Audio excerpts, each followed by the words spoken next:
telle était sa destinée. Telle était la destinée. Tous ceux qui siégeraient sur un trône auraient dans leurs veines le sang de Juda. Parce que c'était arrêté ainsi dans le monde spirituel. La grande question.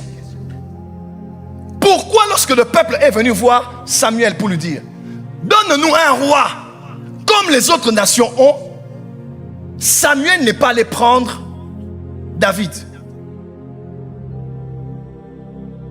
Mais Samuel est allé prendre Saül. Et Saül n'était même pas de la tribu de Juda. Mais Saül a régné depuis lorsqu'il avait été oint. 1 Samuel 9, 1 Samuel 10. Même quand Dieu l'a rejeté, 1 Samuel 12, 13, 14, il a été rejeté. Samuel est resté sur le trône 25 autres années. Donc David allait en exil. C'est après 25 ans, il est mort. Ishbosheth a pris la relève et David a été oint plus tard. Pourquoi Juda, producteur des rois, a connu une période de cassure générationnelle où c'est un homme de Benjamin, Saül, qui a porté la couronne, qui a eu le sceptre royal et qui a siégé sur un trône. Pourquoi l'ordre des choses a été bouleversé? Pourquoi l'ordre des choses a été trafiqué? Dis avance prophète. Il s'est trop faible. Dis avance prophète. Dis avance prophète.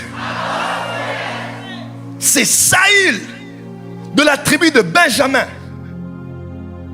Il y a des parents qui ont eu un enfant, ils lui ont donné le nom de Saül, qu'on appelait après Paul. Saul, Paul. Philippiens 3 dit, il était de la tribu de Benjamin. Paul a porté, Saul a porté le nom du premier roi d'Israël, mais qui n'était pas pasteur Joly de Benjamin. Qu'est-ce qui a fait que l'histoire soit trafiquée? Vous savez pourquoi? Cette histoire vient d'ici. Lorsque Juda a eu, peu importe les événements, a eu une relation illicite, la Bible dit, quand un homme aura une relation illicite, il sera exclu. Comment? Quand tu es exclu de l'assemblée, tu es exclu de l'héritage, exclu des promesses, exclu de la prédestination établie par Dieu pour ceux de ta lignée. Et puisque Juda a fait ce qui était mal, il y a eu une cassure. Ainsi, on a dit, même jusqu'à la 10e génération, il n'y aura pas des descendants qui vont prendre place. Donc on va siéger chacun sur son trône. Il n'y aura pas une place sur le trône de Juda dans l'assemblée. Acclame d'abord très fort que je te vois. On va avancer. Je te donne une révélation terrible ici. Quand Juda a fait ce qui était illicite, Dieu avait dit, même jusqu'à la 10e génération, aucun ne sera permis de siéger là où siègent ceux de sa tribu. Ainsi, depuis Juda, quelque chose s'est passé.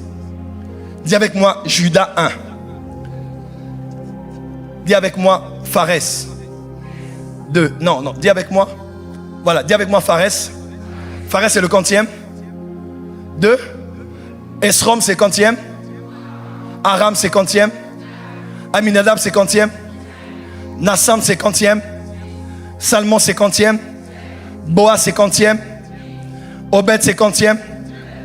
Isaïe c'est quantième. Jusqu'à la 10e génération, personne de cette lignée n'a pu être roi. Pourquoi Dieu traînait à chercher David?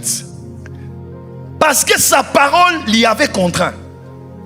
On doit attendre 10 générations. Oh, comment? On doit attendre 10 générations avant que la malédiction soit brisée et que l'on revienne dans nos droits. Et Dieu dit, il a dit, maintenant, lève-toi, va à Bethléem. Cette fois-là, n'amène pas une fiole d'huile, amène une corne d'huile. Parce que Saül était loin avec une fiole, mais David avec une corne. Demain soir, on va te oindre avec la corne. On va te oindre avec la corne. On va te oindre avec la corne. La Sabrada Basaka. Quand il arrive dans la maison d'Isaïe. Aïe, aïe, aïe. Il arrive là, Dieu dit, va dans la maison d'Isaïe. Parce que la 10e génération s'arrête à partir de lui. J'ai trouvé quelqu'un dans sa famille. Et David n'était pas le 5e fils. David était le 8e fils. Parce que 8 c'est le chiffre du nouveau départ. Do, ré, mi, fa, sol, la, si. C'est 7. Quand tu dis do, c'est toujours le premier do, mais do dans un autre octave, c'est ça? Parce que le deuxième do est différent du premier do. Parce que le deuxième do est le chiffre 8. Tu n'as pas dit amen là où tu es. Lundi, mardi, mercredi, jeudi, vendredi, samedi, dimanche. Lundi est le premier jour d'un nouveau cycle de 7. Parce que lundi c'est le 8e jour. Quand Dieu a détruit l'humanité, il a réservé un certain nombre dans l'arche de Noé. Ils étaient à combien? 8. Pourquoi 8? Pour marquer le nouveau départ, pour une nouvelle reproduction dans l'humanité. Dieu a dit, maintenant il faut que je fasse un nouveau départ. Oh, tu ne prendras pas le 3e fils, le 4e fils, le 5e fils, au 7e il a dit, oh, mais est-ce qu'il n'y a pas un autre fils ici? Parce qu'on est à 7. Il dit oui, il y a un qui est là-bas en train de paître les troupeaux. Quel est ce père qui présente 7 de ses enfants et oublie son 8e?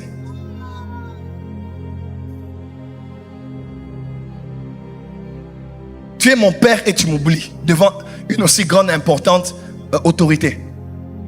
C'est parce que David était un enfant bâtard.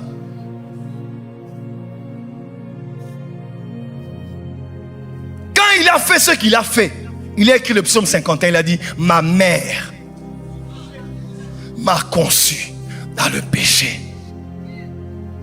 Parce qu'on ne peut pas laisser à part un enfant qui est légitime. Oh. Le Dieu des illégitimes est là ce soir.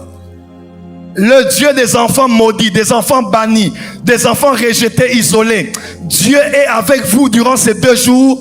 Là où tu n'étais qu'un bon à rien, tu seras un bon à bien de choses. Dis amen très fort là où tu es. Hey!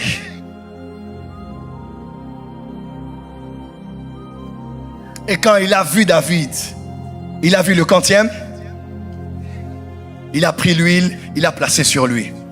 Et David a remis en compteur à 0 le nouveau cycle de ceux qui allaient s'appeler rois, jusqu'à avoir le rejeton de la postérité de David.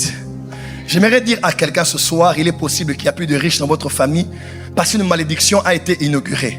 Mais toi, tu es la briseuse de malédiction. Pourquoi ton amen est faible ici? Tu es le briseur des malédictions. Je parle à un David qui est ici. C'est vrai, tu n'es pas parfait. C'est vrai, tu n'es pas parfaite. Mais Dieu sait que tu l'aimes. Dieu sait que tu fais des efforts. Dieu sait que tu cherches sincèrement à le connaître. Ce soir, je parle à un David plus de toi. Je parle à un David ce soir. À quelqu'un qui aime Dieu mais qui commet les mêmes erreurs. À quelqu'un qui est tombé récemment. Plus de toi. À quelqu'un qui est tombé récemment. Dieu me dit de te dire, il t'aime. Il t'a choisi. Il ne te rejettera pas. Il ne t'abandonnera pas. David a dit, j'étais jeune et j'ai vieilli. Malgré mes efforts, mes erreurs, je n'ai jamais vu un juste abandonné. Ton père ou ta mère peuvent t'abandonner, mais Dieu ne t'abandonnera jamais. L'Éternel est mon berger. Je ne manquerai de rien. Il me fait reposer dans le vert pâturage. Il me conduit à cause de son nom. On peut aller plus loin. Il dit, même quand je marche, David, écoute-moi. La vallée de l'homme de la mort n'est pas une résidence. C'est une transition.